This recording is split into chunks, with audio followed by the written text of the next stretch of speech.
this is Rahman from Tamil Trading. நான் எதுக்காக இந்த ஸ்டாக்கில் February 1ஆம் தேதி இன்வெஸ்ட் பண்ணேன், எப்படி என்னால் ஒரு 3 மாதத்தில் 16% ப்ராஃபிட் எனக்கு புக் பண்ண முடிஞ்சிச்சு அப்படின்றத பற்றி தான் நான் இந்த வீடியோவில் உங்களுக்கு ஷேர் பண்ண போகிறேன். SBI லைஃப் இன்சூரன்ஸ் சார்ட்டில் நான் இந்த ஸ்டாக் வாங்கினது February 1ஆம் தேதி. இந்த இடத்துல நான் அந்த ஸ்டாக் பர்ச்சேஸ் பண்ணியிருந்தேன். SBI லைஃப் இன்சூரன்ஸ் இந்த ஸ்டாக்கு ஹெவியாக ஃபாலோ ஆகிட்டு இருந்துச்சு. ஸோ இந்த டைமில் யாருமே இன்வெஸ்ட் பண்ண மாட்டாங்க. ஏன் அந்த டைமில் கரெக்டாக நான் அந்த ஸ்டாக்கை வாங்கினேன் அப்படின்னா, அதுக்கு நம்ம அந்த ஸ்டாக்கோட ஃபண்டமெண்டலை பற்றி தெரிஞ்சுக்கணும். இப்போ பாருங்கள், SBI லைஃப் இன்சூரன்ஸ் கம்பெனியோட ஃபண்டமெண்டல் இதில் நான் அனலைஸ் பண்ணியிருக்கேன். அதோட மார்க்கெட் கேப் 1,70,000 crores இருக்குது. ஓகே, ப்ரொமோட்டர்ஸ் வந்து 55% ஆஃப் ஸ்டாக்கை ஹோல்ட் பண்ணிகிட்ருக்குறாங்க. இது ஒரு நல்ல சைன். அது தென் FII ஹோல்டிங்ஸ் வந்து 21% இருக்குது, DI ஹோல்டிங் 18% இருக்குது. ஸோ இது எல்லாமே என்னோட செலெக்ஷனில் இந்த ஸ்டாக் வர்றதுக்கு காரணமாக இருந்துச்சு. இங்கே பார்க்கலாம், சேல்ஸ் க்ரோத் இருக்குது. இந்த சேல்ஸ் க்ரோத் வந்து லாஸ்ட் 5 இயர்ஸில் 21% இன்க்ரீஸ் ஆகிருக்கு. ப்ராஃபிட் க்ரோத்து 45% இன்க்ரீஸ் ஆகிருக்கு. இந்த எல்லாம் செக் பண்ணி தான் இந்த ஸ்டாக்கை நான் என்னோடய போர்ட்ஃபோலியோவில் ஆட் பண்ணேன். ஸோ ஃபண்டமெண்டலாக இந்த ஸ்டாக் ஸ்ட்ராங்காக இருக்குது அப்படின்றது தெரியும். டெக்னிக்கலாக இந்த ஸ்டாக்கை நான் சூஸ் பண்ணதுக்கான ரீசனையும் சொல்லிடுறேன். ஸோ ப்ரீவியஸாக நம்ம வந்து முன்னாடி போகணும். ஸோ எப்போவுமே ஸ்டாக் அனலைஸ் பண்ணி நம்ம பை பண்ணுறப்போ ஸ்டாக்கோட ஹிஸ்ட்ரி நம்ம பார்க்கணும். ஸோ லாஸ்ட்டு ஒரு 3 இயர்ஸாக வந்து 1350 அப்படின்றது தான் இந்த ஸ்டாக்கோட ஹை ப்ரைஸாகவே இருந்துச்சு. மார்க்கெட் இந்த ரேஞ்சிலே தான் இருந்துச்சு, அதை பிரேக் பண்ணவே முடியல. ஸோ ஆஃப்டர் கொரோனா இந்த ஸ்டாக் வந்து இந்த ஆல் டைம் ஹைலேயே ட்ரேட் ஆகிட்டு இருந்ததை பார்க்க முடிஞ்சிச்சு. அரவுண்ட் எண்ட் ஆஃப் 2024 அப்போ தான் இந்த ஸ்டாக் வந்து பிரேக் அவுட் கொடுத்துச்சு. கண்டினியூஸாக நிறைய ட்ரை பண்ணதுக்கப்புறம் அந்த ஸ்டாக் வந்து அரவுண்டு செப்டம்பர்-டிசம்பரில் இந்த ஸ்டாக் வந்து பிரேக் அவுட் கொடுத்துச்சு. ஸோ எப்போ இந்த ரெசிஸ்டன்ஸை பிரேக் பண்ணிவிட்டு மார்க்கெட் மேலே போயிருக்கோ, அதுக்கப்புறம் இது நல்லா சப்போர்ட்டாக பிஹேவ் பண்ணும் அப்படின்றதுல எல்லாருக்குமே தெரிஞ்ச விஷயம் தான். சப்போர்ட் அண்ட் ரெசிஸ்டன்ஸ் ட்ரேடிங் பண்ணுறவங்க எல்லாருக்குமே தெரியும். ஸோ நல்ல புல் இந்த இடத்துல பார்க்கலாம். கண்டினியூஸ் அப் ட்ரெண்ட் கொடுத்துட்டு மார்க்கெட் இந்த ஜோனுக்கு வந்த உடனே நிறைய பேர் இந்த இடத்துல ட்ரேட் எடுத்திருப்பாங்க. ஏன்னா இந்த ரெசிஸ்டன்ஸ் சப்போர்ட்டாக மாறி இருக்குன்னு தெரியும் போது இந்த ஏரியாவில் வரும்போது நிறைய ட்ரேடர்ஸ் வந்து இந்த இடத்துல ட்ரேட் எடுத்திருப்பாங்க. இன்வெஸ்டர்ஸ் நிறைய இங்கே இன்வெஸ்ட் பண்ணியிருப்பாங்க.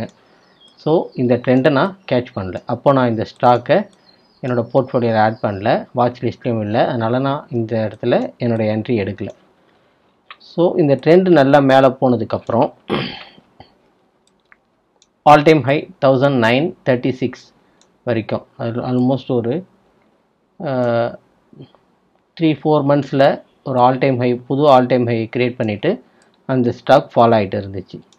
ஸோ இது ஹெவியாக ஃபாலோ ஆகிட்டு இருக்கிறப்ப தான் இதை நான் என்னோடய வாட்ச் லிஸ்ட்டில் ஆட் பண்ணிகிட்டு இருந்தேன். ஸோ ஒரு நான் என்னோடய வாட்ச் லிஸ்ட்டில் நான் ஆட் பண்ணுறதுக்கு ஃபண்டமெண்டலாக நிறைய விஷயம் செக் பண்ணுற மாதிரி டெக்னிக்கலாகவும் நிறைய அனலைஸ் பண்ணுவேன். அதில் one of the reason certain percentage அந்த ஸ்டாக் வந்து ஃபாலோ ஆகிருக்கணும். அது நல்ல ஷார்ப் ஃபாலோ இருக்குது அப்படின்னும் போது அது என்னோடய வாட்ச் லிஸ்ட்டை வச்சு நான் வந்து அந்த ஸ்டாக்கை வாட்ச் பண்ண ஆரம்பிப்பேன். ஓகே, அப்படி தான் நான் இந்த ஸ்டாக்கை வந்து என்னோடய வாட்ச் லிஸ்ட்டில் நான் ஆட் பண்ணியிருந்தேன். டிசம்பர் ரேஞ்சில், டிசம்பர் 2020 அந்த டைமில் 24லேயே நான் இந்த ஸ்டாக் என்னோடய வாட்ச் லிஸ்ட்டில் ஆட் பண்ணியிருந்தேன். நான் எதிர்பார்த்தது ஆல்மோஸ்ட் இந்த இடத்துலையே மார்க்கெட் இந்த இடத்துலையே ரிவர்சல் ஆகும் அப்படின்னு சொல்லிட்டு எதிர்பார்த்தேன். ஹெவியாக ஃபாலோ ஆச்சு. இந்த சப்போர்ட்டை பிரேக் பண்ணும் அப்படின்னு சொல்லிட்டு எதிர்பார்த்தேன். அந்த இடத்துல வந்தோன்னா மார்க்கெட் கன்சாலிடேட் ஆக ஆரம்பிச்சிருச்சு. ஸோ பார்க்கலாம், மல்டிபிள் டைம் இந்த இடத்துல வந்து சப்போர்ட் எடுத்துகிட்டு மார்க்கெட் மேலே போயிருக்கு. செகண்ட் டைம் மேலே போயிருக்கு. ஸோ தேர்ட் டைம் இந்த இடத்துல வந்துட்டு மேலே போயிருக்கு. ஆனால் இங்கே ஒன்று பார்க்கலாம், மார்க்கெட்